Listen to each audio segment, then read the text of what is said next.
On a normal day in the suburbs, Joanna wraps something up in a sheet before throwing it in the trash. Meanwhile, her daughter Claire rides her bicycle around the neighborhood with her dog Max. When Claire returns home, she looks for her mother and screams when she discovers Joanna has self-deleted in the attic. Many years later, teenage Claire wakes up after dreaming about her mother's death. She rides her bicycle to school, only pausing to say hi to her Uncle August. When she turns her bicycle to help him get the newspaper, she almost gets run over by popular mean girl Darcy and her equally mean friends.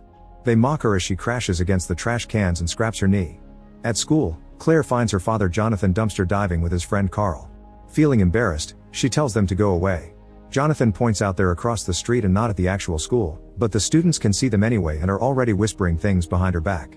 Jonathan asks her about her knee wound, and when he hears she visited August, he scolds her since they're not supposed to talk to him. Claire ignores that order and finally convinces him to leave. Afterward, Claire joins her friends June and Meredith to hang up a banner they made.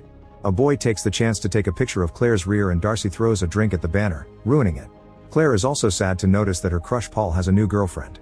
During class, Ryan tries telling Claire that he liked the banner, but she only has eyes for Paul. Meanwhile, Jonathan and Carl are dumpster diving at the cemetery when Jonathan finds a beautiful old box. He can't open it but decides to keep it anyway. At lunchtime, Claire and her friends are mocking Darcy, who hears them laughing and confronts them in front of everyone. Claire explains she called Darcy the ultimate smegma, which is a groin secretion produced by both men and women. Darcy slaps her for the insult and Claire immediately returns it, so Darcy pushes her to the floor. A furious Claire retaliates by tackling Darcy and starting a fight on top of a table. All the students cheer or record the fight as the girls roll on the floor with no signs of stopping. An adult has to pull Claire away, and when Darcy tries to attack her again, Paul picks her up to carry her out of the cafeteria. When Claire goes home, Jonathan announces he's got her an early birthday present, but Claire isn't very excited. She finds the package on her bed and opens it to see the pretty box. There's some Chinese writing on it that she can translate as 7 wishes, but she fails to open it. That afternoon, Claire discovers that Darcy posted a video of the fight but not how she started it, so everyone takes her side in the comments. She also posted a picture of Jonathan dumpster diving, and now people are calling Claire Garbage Girl. Remembering that the box said 7 wishes, Claire grabs it and wishes for Darcy to go rot. At that moment, she hears Max at the door and opens it for him, but Max refuses to enter the room and growls at the box. In the middle of the night, while Claire is asleep, the box opens and plays some music. Claire feels uncomfortable but never wakes up and the box closes itself. After having a sleepover with some friends, Darcy wakes up and goes to the bathroom, only to discover her legs are rotting. When she looks in the mirror, she screams at the rotting appearing on her face too. The noise wakes up her friends, who immediately take pictures. Later at school, the photos go viral and everyone makes fun of Darcy. When Claire gets home, she takes a picture of the box, wanting to find out more about it. At that moment, she realizes she hasn't seen Max in a while. She goes looking for him and follows a noise under the deck. Suddenly something falls and Claire is horrified to notice it's Max's body being eaten by rats. Afterward, Jonathan and Carl bury Max and Claire cries because the dog had been a gift from her mother. The next day, Claire shows her Chinese teacher the box pictures to ask him about the words she couldn't understand. However, he explains this is ancient Chinese, so she'll have to ask a scholar. Ryan overhears this and tells her he has a cousin who could help, but she turns him down. In the evening, Claire makes a post remembering Max. She's interrupted by a message from Meredith, who tells her to check Paul's social media.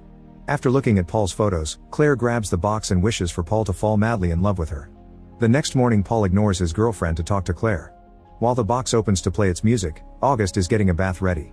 Unfortunately, he slips and falls inside the tub, hitting his head and dying in the process. When Claire goes home, she sees August's death on the news and Jonathan says it's good riddance.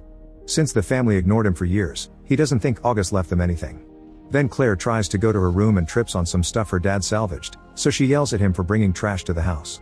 Tired of being poor, Claire runs to her room and grabs the box to wish for August to leave her everything. Sometime later, Jonathan gets a call informing him that August left his fortune to Claire.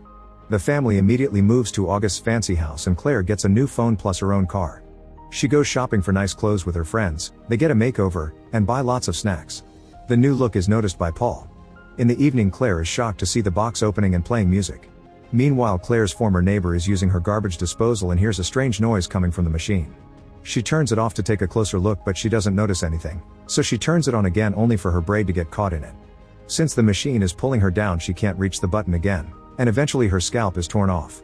The woman's neck lands on the edge of the disposal and breaks, killing her. The next day, Jonathan shows Claire that he's found some of Joanna's old paintings. Claire is worried she may end up like her mother, but Jonathan promises to take care of her to avoid that from happening. Moments later, Claire finds Jonathan playing the saxophone, which he hadn't touched since Joanna died. This means he's making an effort to move on. That night Claire keeps dreaming about the box. Suddenly she wakes up and notices a shadow moving outside. She rushes out to check but she can't see anyone. The next day Paul breaks up with his girlfriend and immediately asks Claire out, but she says she'll think about it. Later she searches for the symbols from the box on the internet but she can't find any information, so she has no choice but to ask Ryan for help. On the way to see his cousin, Ryan and Claire bond over memories from the first grade and their belief in the multiverse. Eventually they meet with Gina, who thinks the box appears to be a version of a Chinese wish pot.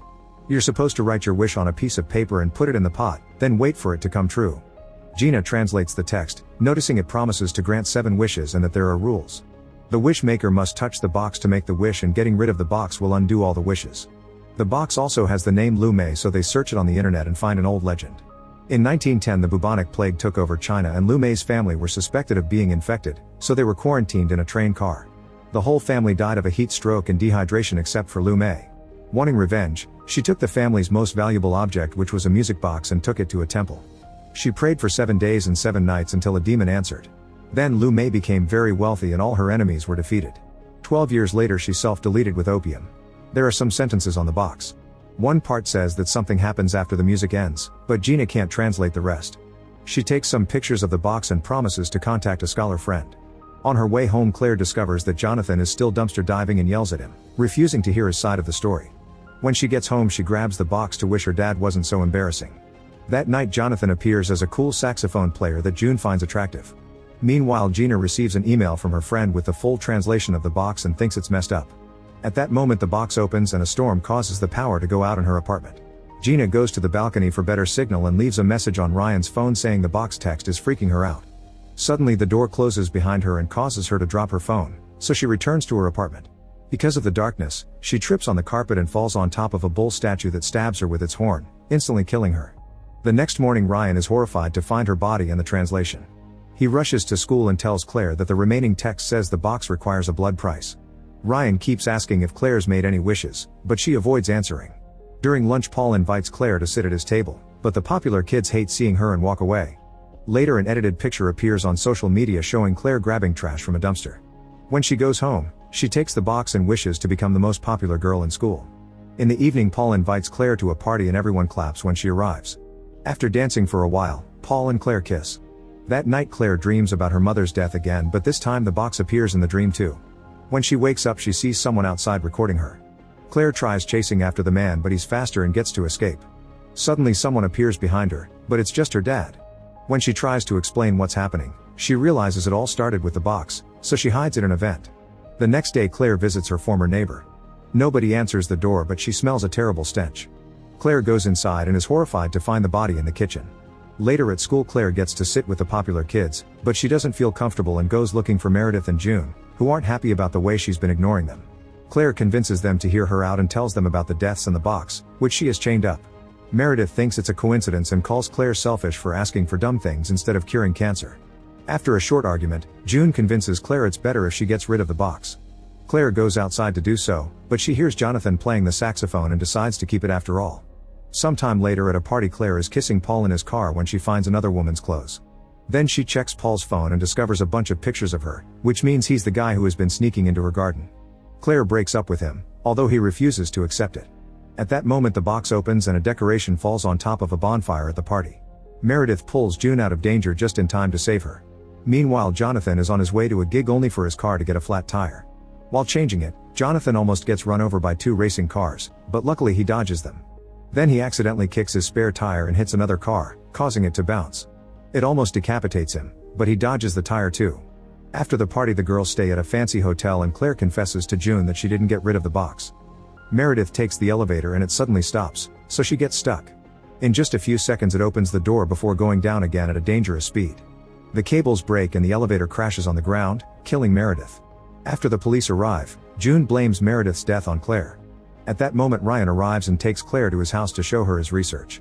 Every person who owned the box lived a fancy and successful life, but all of them were surrounded by death and ended up self-deleting in mysterious ways, like the man who was found locked in a basement during a house fire. Their conversation is interrupted when Claire gets hundreds of texts from Paul asking her to get back together. Claire has a breakdown and Ryan yells at her when he hears she's made 5 wishes already, but he still agrees to help her destroy the box. They throw it into the fire and hit it with a hammer, but nothing happens so Claire hides it in a vent again. That night Claire wakes up from another nightmare to find Paul in her room with a knife. He says he can't live without her and uses the knife to prove it. Claire screams and calls an ambulance that quickly takes him away. The next day Claire discovers the box has disappeared. At that moment the police arrive to take the fancy house and all the money because August never paid taxes. The family moves back to the old house, Claire goes to school on her bicycle again, and Jonathan goes back to dumpster diving. Darcy is now healed so she goes back to school too and harasses Claire again, causing her to have another breakdown in the bathroom. That morning Claire discovers that June has the box in her locker. June admits she stole it to protect everyone, but Claire is furious and takes it back before running off. When June follows her to stop her, they begin fighting over the box and Claire accidentally pushes June down the stairs, killing her. Ryan sees all this and chases after Claire, who refuses to give up the box and ignores his warnings. At home Claire freaks out, feeling like she's going crazy. After lots of crying, she wishes her mother hadn't self-deleted. At that moment a revived Joanna appears in Claire's room as if she never left and reveals 2 more daughters. The family celebrates Claire's birthday and has a wonderful time together. After the party Claire looks at Joanna's new paintings and discovers one of the box, which makes her realize her mother also used the wishes and her death had been the box's fault. Suddenly Claire hears the music from the box and notices Jonathan working with Carl outside. She runs to the garden to warn them but it's too late. Carl's ladder wobbles and causes him to slip, accidentally swinging the chainsaw down and decapitating Jonathan. While Joanna finds her husband's body, Claire runs upstairs and uses her last wish to ask to go back to the morning Jonathan found the box. Time rewinds and Claire wakes up with Max on her bed. She immediately calls Meredith and confirms she's alive too. As she rushes outside, she notices the neighbor has also been revived. Then Claire asks Jonathan and Carl to take her dumpster diving with them. She's the one to find the box and hides it in her bag without mentioning it. Afterward she goes to school and asks Ryan to bury her bag without opening it. To thank him for the favor, she asks him out and kisses him. When she tries to leave, she's suddenly hit by Darcy's car, instantly killing her. Sometime later Ryan finishes digging a hole but gets curious about the bag. He opens it and looks at the box to read the words 7 wishes. Make sure to subscribe and turn on notifications so you can watch more videos like this. Thanks for watching.